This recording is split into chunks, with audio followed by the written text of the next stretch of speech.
0.25%포인트 이하에서 지금 현재 우리나라의 기준금리는 특히 부동산 자금으로 차단을 하려고 굉장히 노력을 많이 하고 있고, 그렇기 때문에 돈을 계속 풀면서도 부동산에 대한 대출은 현재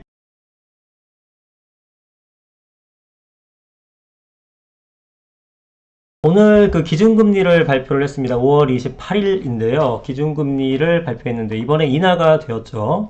그래서 기준금리라고 이제 검색을 해보게 되면 여러 가지 이제 뉴스들이 나오고 있고요. 그 중에 하나를 보게 되면은 0.25%포인트 이하에서 지금 현재 우리나라의 기준금리는 연 0.5%입니다. 연 0.5%면 역대 최저금리 수준이고요.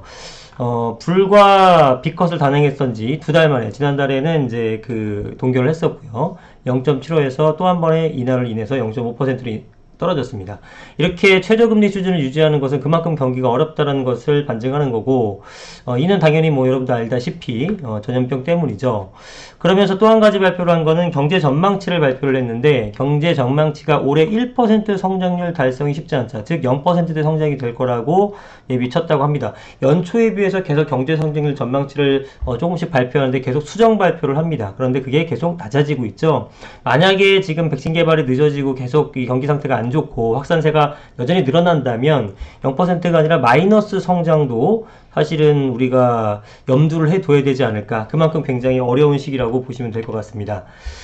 자, 여기 보시게 되면은 금리, 전 세계적인 금리의 모습이 나오고 있는데요. 요거는 이제 3월 말 자료인데, 여기 보시게 되면 미국 같은 경우는 0에서 0.25%가 되고, 유럽이 이제 0% 제로금리고, 그 다음에 영국도 0.1 사실상 제로금리나 다름없고, 스위스 같은 경우나 일본 같은 경우에는 마이너스 금리를 채택을 하고 있습니다. 그 다음에 이제 호주나 뉴질랜드나 뭐 캐나다 뭐 이런 쪽도 지금 다 우리와 비슷한 수준의 제로 금리, 0%대 금리를 유지를 하고 있고, 나머지 나라들은 많아 보입니다만 사실 기존에 있던 것보다는 그래도 많이 인하가 된 상황입니다. 전체적으로 금리가 상당히 다운된 모습을 보이고 있고, 이 여파가 사실 이 전염병의 여파가 전 세계적인 기조다 보니까 전 세계적으로 금리가 인하가 되고 있는 겁니다. 그럼 이 금리 인하가 되면 시장에 어떤 반응이 일어나게 되면 당연히 돈이 많이 풀리게 되고 유동성이 풍부하게 되는 거죠. 자, 그렇게 되면 어떻게 될까? 부동산에 관련돼서 한번 말씀을 드리겠습니다. 기준금리가 이제 인하가 되면은 어떤 일이 발생을 할 것인지 한번 살펴보도록 하겠습니다. 보시면 20년 5월 28일 금리는 단행해서 0.5%가 되었고, 이것은 역대 최저 금리가 된다. 그러면 돈 가치가 하락하는 거죠. 왜냐하면 돈이 엄청 많아지니까, 풍부해지니까, 흔해졌죠. 소위 말해서 흔해졌기 때문에 돈 가치가 하락하고, 돈 가치가 하락하게 되면은 실물 가치가 당연히 상승하죠. 이건 추가적인 설명이 없어도 여러분들 이해를 하시겠죠. 실물 가치가 상승할 것이다 라는 것을 우리가 기대해 볼 수 있는 거고, 유동성이 지금 풍부한 상태여서 여유 있는 사람들은 현금을 계속 쌓아놓고 있습니다. 제가 그냥 뭐 보유한다, 저축한다 이런 표현 말고 그냥 쌓아놓고라고 그냥 표현을 썼는데, 이게 조금 더 와닿을 것 같아서 그래요. 정말로 돈 여유가 있는 분들은 돈을 지금 쌓아놓고 도대체 언제 시장에 들어가서 어떤 거를 매입을 할지, 우리 IMF 때도 마찬가지였고, 그 다음에 금융위기 때도 마찬가지였고, 굉장히 저점에 빠졌을 때 남들이 다 공포했던 때 시장에 참여해갖고 굉장히 큰 부를 축적한 사람들이 많지 않겠습니까? 그런 학습효과 때문인지 몰라도 지금 많은 사람들이, 이 여유 있는 분들은 현금을 구비해놓고 언제 들어갈지 눈치만 보고 있다. 대기업도 마찬가지예요. 현금 보유량이 역대 최고 수준이다. 이런 기사 많이 보셨을 겁니다. 자, 제 생각도 마찬가지예요. 지금 전염병이 진정 국면에 들어가게 되면 폭등이 갈 수 있다고 생각이 들어요. 백신 개발이 늦어지면 늦어질수록 폭등의 폭은 더 클 것이고요. 왜냐하면 백신 개발이 계속 늦어지게 된다는 뜻은 뭐냐면 전염병이 줄어들지 않고 계속되고 있다는 걸 얘기하는 거고, 그렇다면 경제 활동이 계속 제약을 받게 되니까 경기 활동 계속 위축되다 보니까 그거를 살리기 위해서 유동성을 계속 풀겠죠. 소위 말해서 돈을 계속 풀겠죠. 지금 우리 금리는 단행했습니다만 정말 내려가서 더 이상 할 게 없는 나라들 같은 경우에는 재정 정책도 왕창 풀고 있죠. 뭐 우리나라도 마찬가지고요. 뭐 두 가지를 병행하고 있습니다. 금리 정책과 재정 정책을 같이 병행하면서 인하해갖고 돈 빌려주는 거 최대한 싸게 해주고, 그 다음에 돈을 그냥 주니까 주면서까지도 이제 경제를 활성화시키려고 하고 있죠. 그런데 이게 늦어지면 늦어지면 이게 계속 되다 보게 되면 유동성은 점점점 쌓여지게 됩니다. 마치 우리가 활시위를 당겼을 때 요만큼 당기면 조금 나가지만 계속 당기게 되면 당길수록 길게 나갈 수 있는 효과와 똑같다고 보시면 될 것 같아요. 그래서 지금 백신 개발이 늦어지면 늦어질수록 폭등의 폭은 점점 커질 것이다 라고 생각이 듭니다. 자, 그래서 향후의 실물 경제 상승에 대해서 이와 같이 예측하는 것은 굉장히 상식 중에 상식인 거고, 그렇다는 것을 정부도 사실 모르지 않습니다. 정부도 알고 있기 때문에. 그렇다고 돈을 안 풀 수는 없고, 이 돈 푼 게 나중에 독이 돼서 실물자산의 거품을 형성할 수 있다라고 판단할 수 있어서 실물자산의 유동자금 흐름을 막는 것에 주력을 하고 있어요. 돈을 풀어서 소비를 할 수 있긴 하되 이것들을 목돈으로 뭔가 투기성으로 변질되지 않게 하려는 목적이 강하다는 뜻입니다. 특히 부동산 자금으로 차단을 하려고 굉장히 노력을 많이 하고 있고, 그렇기 때문에 돈을 계속 풀면서도 부동산에 대한 대출은 현재 최고 수준의 규제를 하고 있는 거죠. 이해되시죠? 돈은 계속 풀면서 부동산 쪽으로 사는 거에 대해서는 뭐 자금 출처 조사다, 아니면 대출의 규제다, 뭐 DTI다, DSR이다 엄청나게 규제하잖아요. 이게 이중성을 보이는 것이 생활하는 거나 소비 경제활동 활성화되는 것은 돈을 풀고, 이것이 투기로 변질되는 것을 막기 위해서 지금 이런 현재 모습을 보이고 있는 거죠.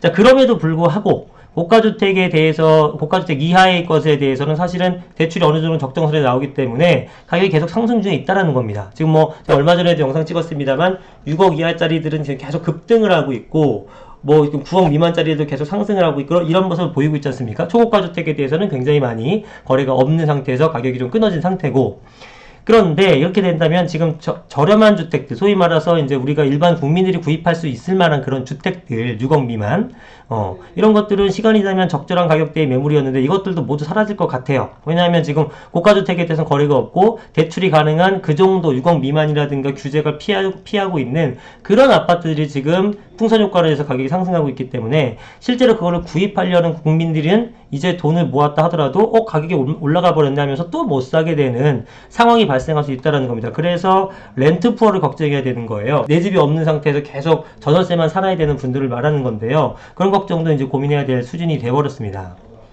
자, 그런데 이제 이런 얘기도 있어요. 향후에 금리가 인상되면은 부동산 가격이 하락할 것이라 이렇게 생각하시는 분들, 벌써 이런 걱정을 하시는 건 기우 같지만 어쨌든 답변을 한번 드려보겠습니다. 자, 제 생각에는요, 고금리 시대가 영원히 종식될 수도 있습니다. 금리가 내려갔다가 뭐 적정 수준까지는 당연히 올라가겠죠. 0.5에서 유지되진 않겠죠. 그러나 그게 뭐 1.5, 이 정도 수준이지 예전처럼 뭐 5%, 6%, 뭐 심지어는 8%, 9% 이렇게 얘기하시는 분도 있는데, 그렇게 되면 부동산 가격 하락한다는 거 저도 인정합니다. 그러나 그런 일이 발생하지 않을 것 같아요. 고금리를 지금 올릴 수가 없어요. 일단 전 세계적으로 우리나라 경제 규모 정도 수준에서 그 정도의 금리 인상을 하는 나라가 아예 거의 없다고 보시면 될 것 같고요. 그리고 금리를 올린다고 해도 굉장히 점진적 미세 인상을 합니다. 금리 인하보다 금리 인상이 더 큰 이슈가 되고 시장에 주는 충격이 굉장히 큽니다. 근데 정부가 그걸 알면서도 팍팍팍팍 올린다고요?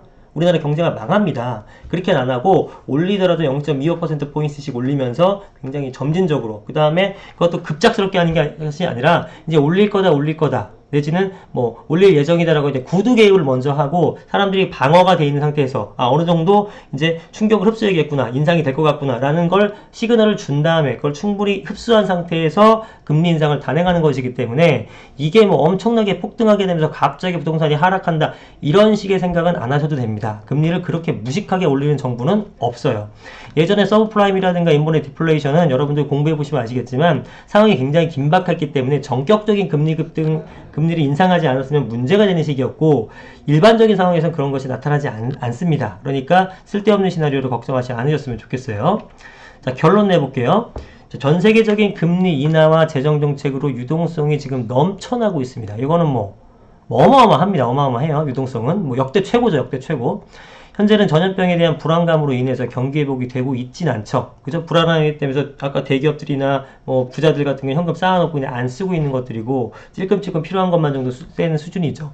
그래서 결국은 그러나 결국은 전염병은 영원히 가지 않지 않겠습니까? 사라질 것이고 유동성은 남게 되죠. 그러니까 병은 사라지고 돈은 남게 되는 현상이 반드시 옵니다. 그런 날이. 이 시점이 되면은 그동안 풍부한 유동성에도 오르지 못했던, 지금 유동성이 엄청나게 풍부한데 그에 비해서 가격은 안 오르고 있잖아요. 그 못했던 실물 자산의 가격 폭등이 나타날 것이다. 어떻게? 요렇게 평평 쏘는 게 아니라 한 번에 쫙 당겨서 팡 쏘니까 가격이 팍 터져버릴 겁니다. 폭등을 준비해야 됩니다. 그래서 이를 대비해서 여러분들이 투자를 준비하고, 투자가 아니더라도 적어도 내 집 마련할 기회가 점점 더 사라질 수도 있기 때문에 오히려 이번 기회에 약간 무리를 해서라도 내 집 마련 정도는, 이게 가격이 하락하든 상승하든 간에 내 집 마련 정도는 있어야 좀 안심하지 않겠습니까? 예, 이런 분들을 좀 도움을 드리고자 말씀을 드렸습니다. 그래서 지금 상황에서 무슨 뭐 가격이 올라 뭐 헛소리다 이렇게 생각할 분들이 많을 텐데, 언제나 미래를 봐야 됩니다. 지금 상황에서는 모든 게 안 될 것 같죠? 반드시 이 부분은 해결됩니다. 해결되지 않는 건 없어요. 그렇기 때문에 그거를 미래의 일을 미리 우리가 준비해서 대응하는 사람만이 살아남을 수 있습니다. 자, 오늘 여기까지 하겠습니다. 감사합니다.